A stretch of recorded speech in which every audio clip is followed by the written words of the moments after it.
ఇచ్చిన పదాల పట్టిక ఆధారంగా వాక్యాలు రాయడమనడం అనేది ఈ విద్యా ప్రమాణానికి చెందినది. చదవడం, రాయడం, ప్రాజెక్టు, సృజనాత్మకత, ప్రశంస. ఆన్సర్ ఈస్ చదవడం, రాయడం. ధనహీనుడు సమాసం పేరు. షష్ఠీ తత్పురుష, చతుర్థీ తత్పురుష, సప్తమీ తత్పురుష, తృతీయ తత్పురుష. ఆన్సర్ ఈస్ తృతీయ తత్పురుష. షష్ఠి గడియలు అంటే ఆన్సర్ ఈస్ రోజు మొత్తం.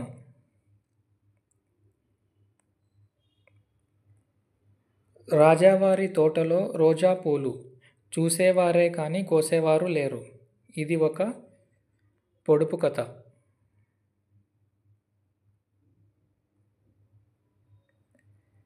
తెలుగు బిడ్డ శతక కవి నార్ల చిరంజీవి. రి వర్ణము రు వర్ణముతో యతి చెల్లినచో దానిని ఇలా అంటారు. ఆన్సర్ ఈజ్ రి విరమము. 2019లో ఉగాదితో ప్రారంభమయ్యే తెలుగు సంవత్సరం. వికారి. ఆ సోగ కన్నుల పద్యం నిన్ను నీవు దిద్దుకొని సంతోషించుచున్నాడవా అన్న కవి జాషువా.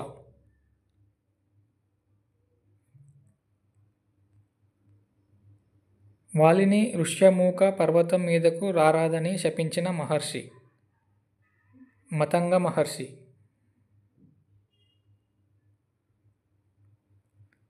పుత్రుడు దీనికి వికృతి పదం బొట్టెడు. ప్రబోధం పాఠం ఈ గ్రంథంలోనిది. శారద లేఖలు. వాజి, తేజి, సైంధవము అనే పర్యాయ పదాలు ఉన్న పదం గుర్రం. అభిప్రాయము, శాస్త్రము, జాతి అనే నానార్థాలనిచ్చే పదం మతము. కింది కవులను వారి రచనలతో జతపరచండి. తెలుపు నలుపు, నాలుగాళ్ల మండపం, యువక స్వప్నం, మణిదీపిక. ఆన్సర్ ఈస్ తెలుపు నలుపు, విద్యాన్ విశ్వం, నాలుగాళ్ల మండపం, ఫల్లికంటి కృష్ణారెడ్డి, యువక స్వప్నం, దువ్వూరి రామిరెడ్డి, మణిదీపిక పిలక గణపతి శాస్త్రి. భాషలో విశేషార్థాన్నిచ్చే పదబంధం జాతీయం.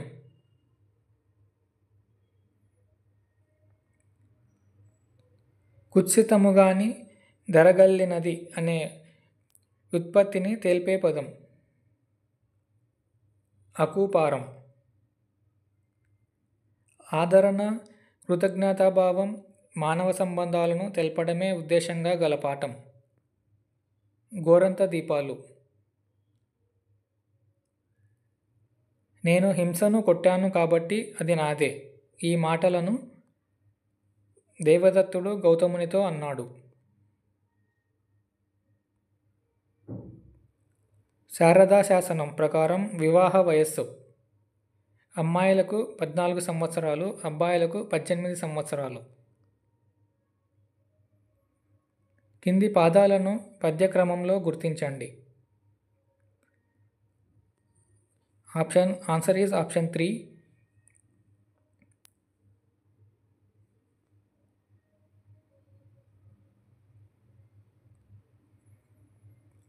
దివ్య బాగా చదివింది. దివ్య మంచి పేరు తెచ్చుకుంది. ఈ వాక్యాలకు సరైన సంశ్లిష్ట వాక్యం దివ్య బాగా చదివి మంచి పేరు తెచ్చుకుంది. కింది 2 వరుసలలో పరస్పర సంబంధం కలవి గుర్తించండి. కల, ఇచ్చు, వచ్చు, వద్దు. నిషేధార్థం, సంభావన, సామర్థ్యార్థం, అనుమత్యార్థం. Answer is first option. కల సామర్థ్యార్థం ఇచ్చు, అనుమత్యర్థం వచ్చు, సంభావన వద్దు, నిషేధార్థం. గాథా సప్తశతి కావ్యభేదాలలో ఈ విభాగానికి చెందినది. ముక్తకం.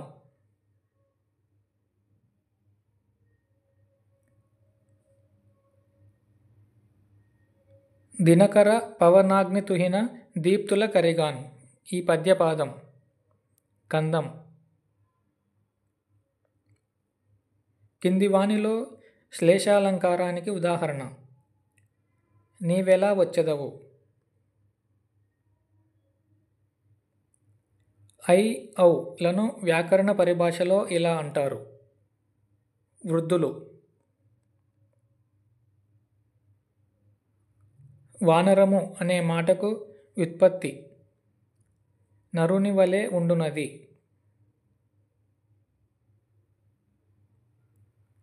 అడుగు నానార్థాలు. పాదము ప్రశ్నించు.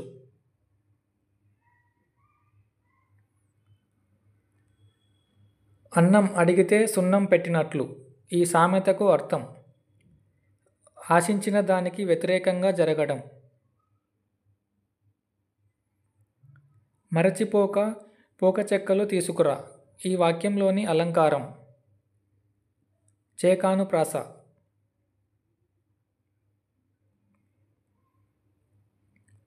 పద్యం మొత్తంలో 16 సూర్యగణాలు ఉండే ఛందస్సు.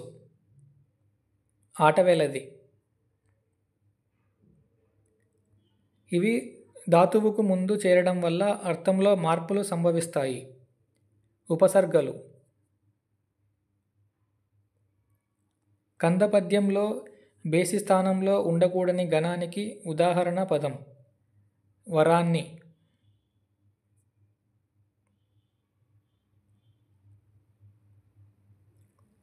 ఆగామి సేతుబంధాను రూపంబుగా జేయు గుణవర్తయ యనంగా ఈ పద్యపాదంలోని అలంకారం.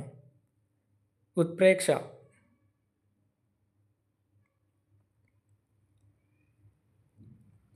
జామాత్రంశ సంధి విడదీస్తే జామాత్ర ప్లస్ అంశ.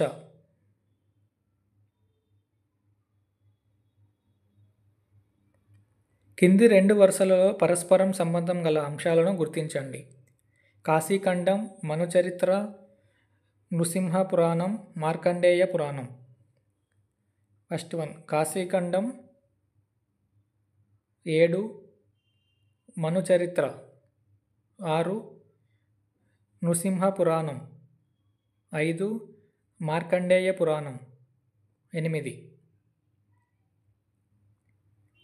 మేడి ఈ పదానికి ఉత్తర మాండలిక రూపం పాలె. కింది వాక్యాలను సంఘటన క్రమంలో అమర్చండి. ఆన్సర్ ఈస్ కానీ జన సంచారమే లేదు. అక్కడ ఒక ఆశ్రమాన్ని చూశాడు రాముడు. అది పాతదైన అందంగా అగుపిస్తున్నది.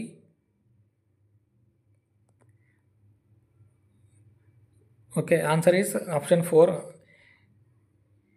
మిథిలా నగర సమీపానికి చేరుకున్నారు విశ్వామిత్ర రామలక్ష్మణులు. అక్కడ ఒక ఆశ్రమాన్ని చూశాడు రాముడు. అది పాతదైన అందంగా అగుపిస్తున్నది కానీ జనసంచారమే లేదు. 4th option is correct. జబ్బులు వస్తే వైద్యానికి ఎంతో ఖర్చవుతుంది. ఈ వాక్యం చేదర్థకం. కింది వానిలో ప్రాసనియతి లేని శతకం తెలుగు బాల. వాక్యం రసాత్మకం కావ్యం అనే కావ్య నిర్వచనం గల గ్రంథం. సాహిత్య దర్పణం. అలంకార సర్వస్వము గ్రంథకర్త రుయ్యకుడు. కింది వానిలో అర్థగ్రామ్యతకు ఉదాహరణ కంపు. జీవితం రేడియో సెట్కి భర్త ఏరియల్, భార్య ఎర్తు అన్నవారు. ఆరుద్ర. నంగనాచి, దేవర తెలుగులోకి వచ్చి చేరిన ఈ భాషా పదాలు. కన్నడం. మంచన కేయూర బాహు చరిత్ర కృతి భర్త. నండూరి గుండ మంత్రి. కింది వానిలో కర్మధారయ సమాసానికి ఉదాహరణ. శ్వేతకోపోతం, శ్వేతకపోతం. శ్వాసత, నాదత అనేది ధ్వని మార్పునకు ఉదాహరణ. చెముడు, జముడు. కపిల కన్నులు అనే పదం. అనింద్య గ్రామం. కింది వానిలో సరైన నిర్వచనం. కవిత్వము హృదయ సంబంధి, విమర్శనం మేధా సంబంధి. దూత శబ్దానికి అమహత్వంలో సాధురూపం. దూత. లయాత్మకమైన సౌందర్య సృష్టి కవిత్వం అని నిర్వచనం చెప్పిన పాశ్చాత్య విమర్శకుడు ఎడ్గార్ అలన్ పో.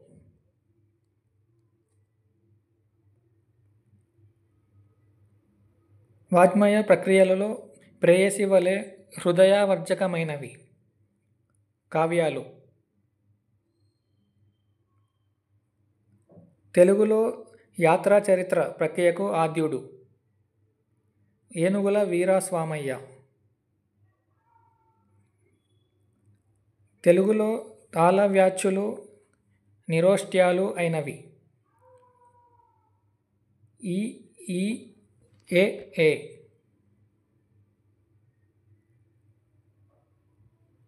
అత్వసంధిలో అన్యకార్యమునకు ఉదాహరణ. ఒకానొక.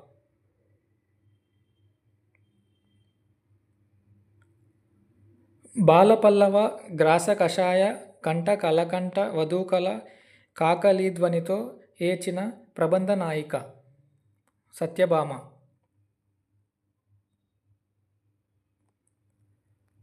కావ్యంతు జాయతే జాతు కశ్చిత్ ప్రతిభావత అంటూ కావ్యహేతువులలో ప్రతిభకు పట్టం కట్టినవాడు భామహుడు. వ్యాకరణ కార్యం ద్వారా సాధింపబడే నిండు సున్నా సాధ్య పూర్ణ బిందువు.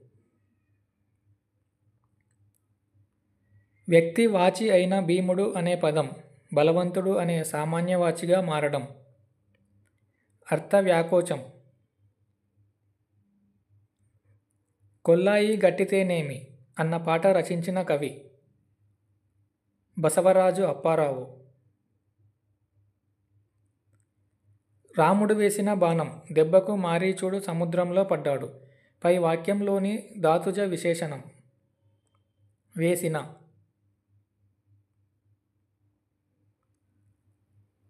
తెలుగులో సూక్తులుగా నిలిచిన ఊరకరారు మహాత్ములు, మాట తిరుగులేరు మానధనులు వంటి సూక్తులు గల గ్రంథరాజం శ్రీమదాంధ్ర మహాభాగవతం. అచ్చుననుసరించి వచ్చునది అనుస్వారము. 1910లో జన్మించి తెలుగు జాతికి గర్వకారకుడైన గొప్ప కవి శ్రీరంగం శ్రీనివాసరావు. కావ్య ప్రయోజన నిర్ధారణలో భారతీయులకు ఆంగ్లేయులకు గల సామ్యం. ఆనందోపదేశములు.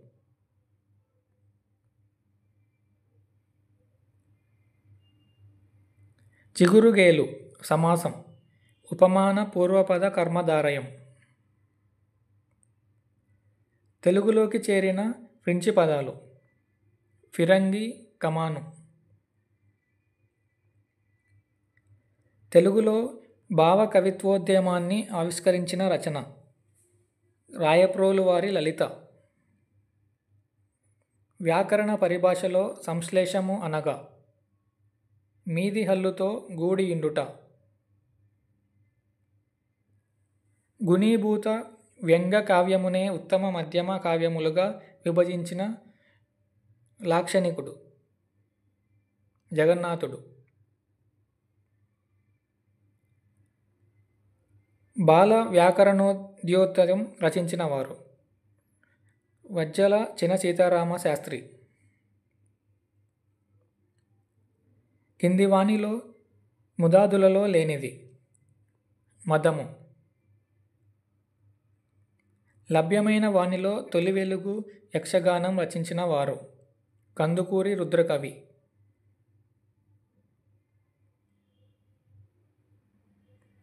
కింది గద్యాన్ని చదివి ప్రశ్నకు జవాబును గుర్తించండి. ఒక్కొక్కప్పుడు సంగమున దురాచారములు ప్రబలుటచే సంస్కరణ మవసరమగుచుండును. అట్టి తరిగొవులను రచయితులను తమ కావ్యముల ద్వారా సంస్కరణాభిప్రాయములను ప్రచారము చేసి సంగమునుద్ధరించుటకు యత్నించుచుందురు. పై పేరాలో ప్రబలుట అనగా పెరుగుట.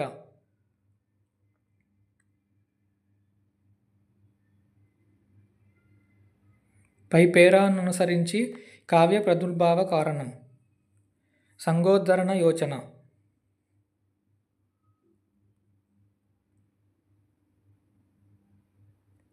దురాచారములు అనే సమాసం విశేషణ పూర్వపద కర్మధారయము.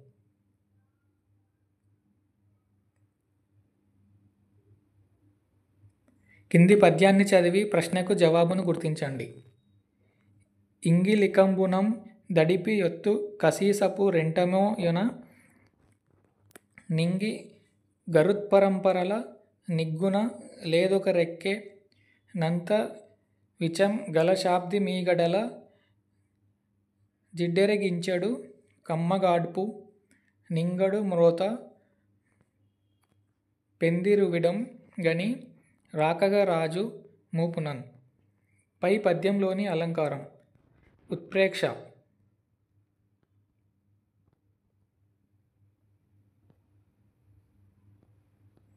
కలశాబ్ది మీగడల జిడ్డెరిగించెడు. ఇక్కడ ఉన్న తపరకరణాధారితమైన సంధి ఉత్వసంధి.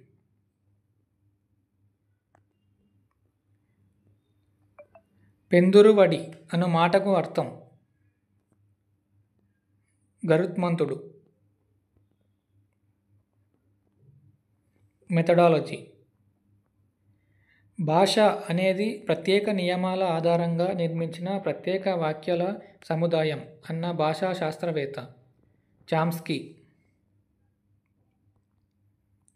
లోకంలోని వ్యవహారాలను బట్టే పదాలకు అర్థాలు ఏర్పడతాయి అన్న అభిప్రాయం వ్యక్తం చేసిన వారు వైయాకరణులు. ఆధునికుల స్వరవర్ణనం ప్రకారం ఆ ఉచ్చారణలో కరణం జిహ్వా మధ్యం. విద్యాపరంగా ఊహాజనిత సుదూర గమ్యాలు విద్యాదర్శాలు.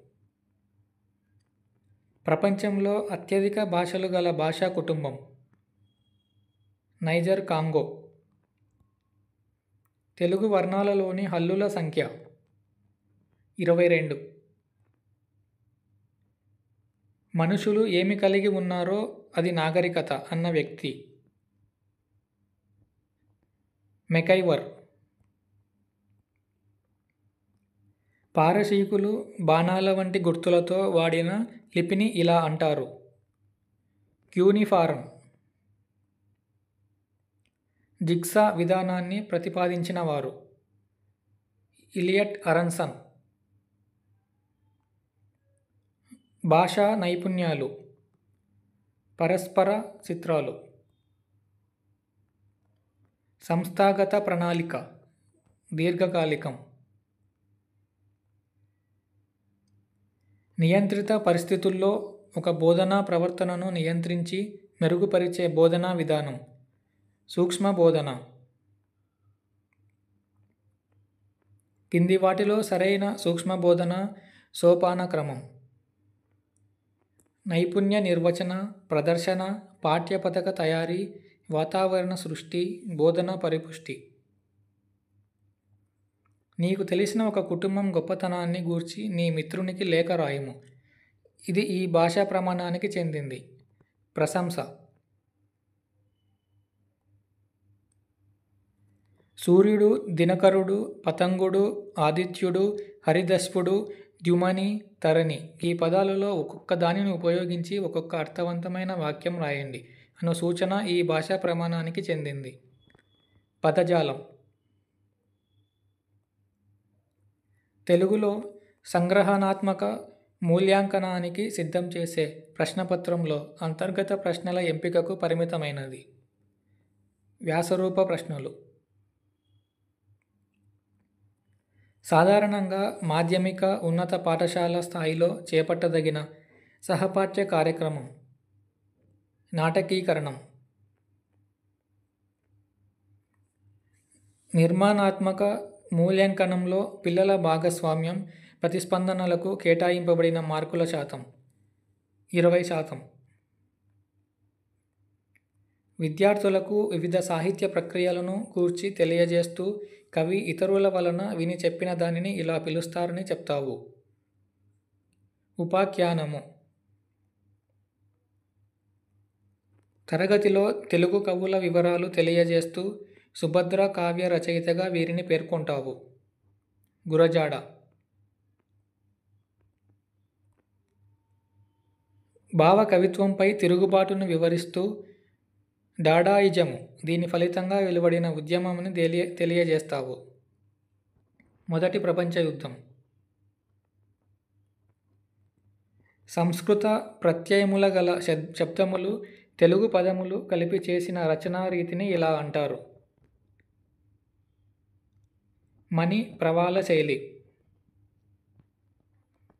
విద్యార్థులకు అనువాద విషయాలను తెలియజేస్తూ సంస్కృతములో ఉన్న నాటకములను తెలుగులోనికి అనువదించుట ఈయనతో ప్రారంభమైందని ప్రకటిస్తావు. మంచన. వ్యాసరూప ప్రశ్నలు. సరఫరా రకం. వాచకాల బోధనలో ఉపాధ్యాయులకు ఉపయుక్తమైనది. అధ్యాపక దర్శిని. ఒక బోధన వ్యూహ కేంద్రకంలో ఒక ముఖ్యమైన అంశం. సవాలు స్వభావాన్ని వివరించే నిర్ధారణ. విద్యార్థికి ఉపాధ్యాయునికి మధ్య సంభాషణలు నిర్మాణాత్మక తరగతి గదిలో నిత్యం జరుగుతాయి. ఈ ఉపగమనాన్ని ఇలా అంటారు. పరస్పర ప్రతిచర్య ఉపగమం. 9, 10వ తరగతులలో భాషకు చెందిన మొదటి ప్రశ్నపత్రంలో వ్యక్తీకరణ, సృజనాత్మకతలకు కేటాయించబడిన మార్కులు 18. వ్యాకరణ బోధనలో మనోవిజ్ఞాన శాస్త్రానికి అనుకూలమైన పద్ధతి. అనుమానోపపత్తి పద్ధతి. ఒక వ్యక్తి తన అంతర్గత సంఘర్షణలకు సంబంధించిన నటనను ప్రదర్శించడమనేది ఒక సైకోడ్రామా. కనీస అభ్యసన స్థాయిలలో కుదించకముందు భాషలో ఉన్న సంప్రదాయ, అసంప్రదాయ భేదాలను అభ్యసించటం ఈ సామర్థ్యానికి ఉపసామర్థ్యం. భాషోపయోగం. కింది వానిలో సృష్టీకరణ లక్షణం. పరీక్షాంశాలను రూపొందించడానికి ఆధారభూతమవుతాయి. శబ్దాల అర్థం శబ్దాంతికమై ఉంటుంది. ఈ అభిప్రాయాన్ని వ్యక్తపరిచిన వైయాకరణుడు పతంజలి. ఆంధ్ర మహాభారతం శాంతి సప్తకంలో లేని పర్వం. సౌప్తిక పర్వం. విద్యార్థులకు దండక ప్రక్రియను వివరిస్తూ తెలుగులో దండక సాహిత్యానికి ఆద్యుడిగా ఈయనను పేర్కొంటావు. నన్నయ. నా వీణ అను రచన చేసిన అభ్యుదయ కవి నారపురెడ్డి. పద్య బోధనకు తగిన శ్రవ్య ఉపకరణం టేప్ రికార్డర్. ఉపవాచక బోధనలో అనుసరించదగిన సోపాన క్రమాన్ని గుర్తించండి. ఉన్ముఖీకరణ, శీర్షికా ప్రకటన, కథనం, మౌన పఠనం, చర్చ. సూక్ష్మ బోధన పరిమితులలో ఒకటి. బోధన ఒక సంక్లిష్ట విషయం. దానిని నైపుణ్యాలుగా విడదీయడం కష్టం. 9వ తరగతి పద్యరత్నాలు అనే పాఠంలో చెప్పిన గుణాలలో ఏ మంచి గుణాలను మీరు అలవరుచుకోవాలనుకుంటున్నారో ఒక పట్టికలో చూపండి అను ప్రశ్న ఈ భాషా ప్రమాణానికి చెందింది. ప్రశంస. Thank you for watching. Please subscribe.